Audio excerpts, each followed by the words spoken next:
பொங்கலுக்கு எண்ணெய் அறிந்தால் ஆம்பளை ஆகிய படங்கள் வெளிவரும் என்று முதலில் சொல்லப்பட்டது. தீபாவளிக்கே வெளிவரும் என கூறிய திடீரென நாங்களும் பொங்கலுக்கு வருகிறோம் என கூறியது. பின் எண்ணெய் அறிந்தால் படத்திற்கும் படத்திற்கும் மோதல் நிலவி வந்தது. அதில் இப்போது சிறிய மாற்றமாக படம் ஒரு வாரம் முன்னதாக ஜனவரி 9ஆம் தேதியே வெளியிடப்படுகிறது என்ற தகவல் வெளியாகியுள்ளது. தேவையற்ற போட்டியை தவிர்க்கவும் அதிக திரையரங்குகளை வெளியிட்டு ஒரு வாரத்திற்கு முடிந்த அளவிற்கு அதிகமான வசூலை அள்ளவுமே இந்த ஏற்பாடு என்று கோலிவுட் வட்டாரங்கள் தெரிவிக்கின்றன.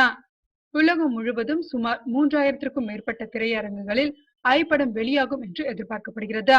சமீபத்தில் வெளியிடப்பட்டுள்ள லிங்கா பட விளம்பரங்களில் உள்ள திரையரங்குகளை விட படத்திற்காக வெளியிடப்பட்ட விளம்பரத்தில் அதிகமான திரையரங்குகள் இடம்பெற்றுள்ளன.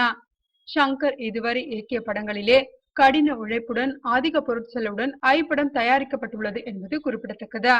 இந்த படம் தமிழில் மட்டுமல்லாது தெலுங்கு, மலையாளம், இந்தி உள்ளிட்ட பல இந்திய மொழிகளிலும் சில வெளிநாட்டு மொழிகளிலும் டப்பிங் செய்யப்பட்டு வெளியாக உள்ளது. வேறு எந்த படத்திலும் நடிக்காமல் சுமார் 2 வருடங்களாக இந்த படத்தில் மட்டுமே படத்தின் நாயகனான விக்ரம் நடித்து வந்தார்.